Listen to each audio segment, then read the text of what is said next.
Inglés medio.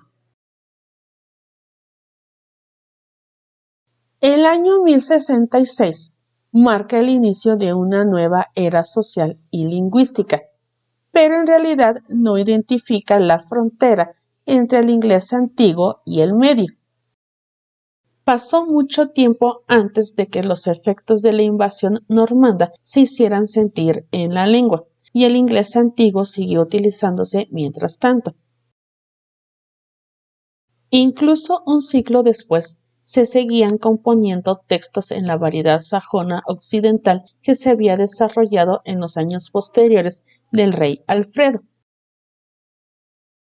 El periodo que llamamos inglés medio abarca desde principios del siglo XII hasta mediados del siglo XV.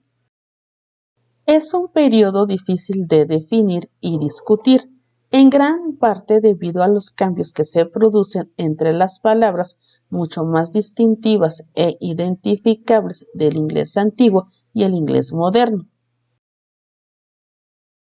Los manuscritos dan la impresión de una considerable variedad lingüística y una rápida transición. Además, la decadencia gradual de las tradiciones y prácticas literarias anglosajonas, que se solapa con la repentina aparición de la alfabetización en francés y en latín, confiere a gran parte de este periodo un carácter esquivo y desenfocado. Hasta el año 1400, la obra de Chaucer no se convierte en un foco de atención claro, pero para entonces el periodo ya casi ha terminado.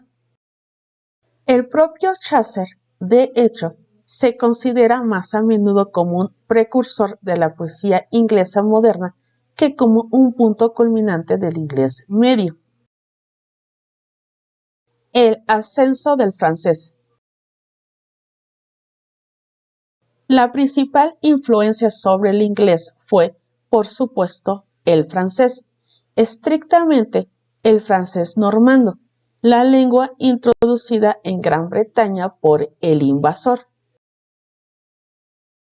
El francés se estableció rápidamente en los pasillos del poder.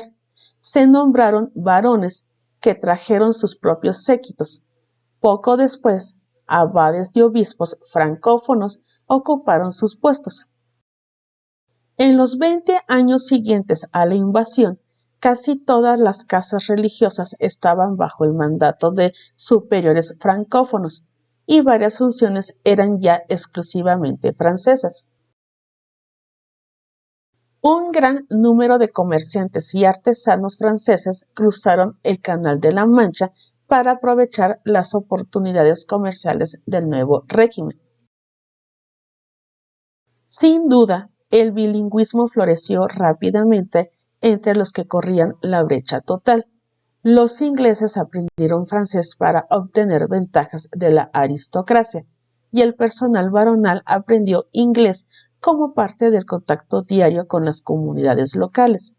Sin embargo, apenas hay señales de que se utilice el inglés entre la nueva jerarquía, un estímulo que continuará durante más de un siglo.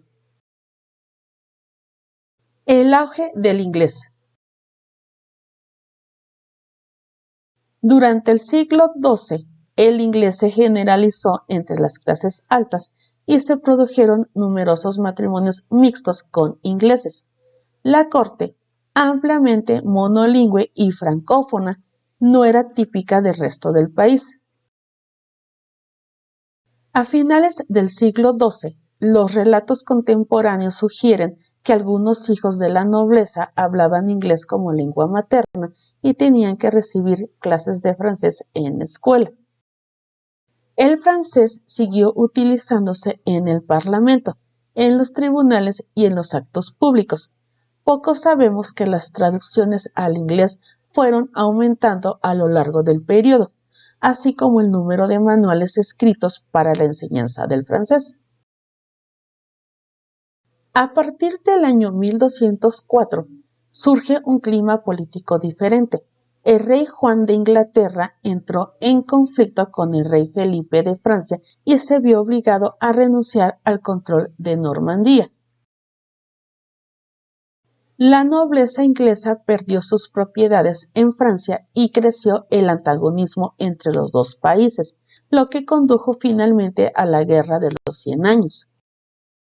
El estatus de los franceses disminuyó a medida que crecía el espíritu del nacionalismo inglés, que culminó en la Guerra de los Barones.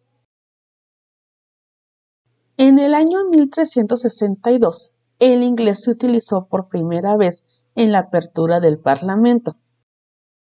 En el año 1425, parece que el inglés se utilizaba ampliamente en Inglaterra, tanto en la escritura como en el habla. Razones de supervivencia. Después de todo, el celta no había sobrevivido a las invasiones anglosajonas 500 años antes.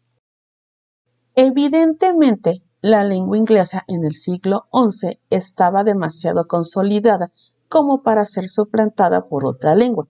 A diferencia del celta, tenía una considerable literatura escrita y una fuerte tradición oral. Habrían sido necesarios varios cientos de años de inmigración francesa y un gran número de inmigrantes para cambiar las cosas, pero las buenas relaciones entre Inglaterra y Francia duraron solo 150 años, y algunos historiadores han estimado que el número de normandos en el país puede haber sido tan bajo como el 2% de la población total. No obstante, estos 150 años constituyeron una especie de época oscura en la historia de la lengua. Apenas existen pruebas escritas del inglés, por lo que solo podemos especular sobre lo que ocurría con la lengua durante este periodo. A juzgar por los documentos que han sobrevivido, parece que el francés era la lengua del gobierno, el derecho, la administración, la literatura y la iglesia, y el latín también se utilizaba en la administración, la educación y el culto. La posición del inglés se aclara en el siglo XIII, cuando encontramos un número creciente de sermones, oraciones, romances, canciones y otros documentos. Finalmente, en el siglo XIV, los principales logros de la literatura del inglés medio culminan con la escritura de Geoffrey Chaucer.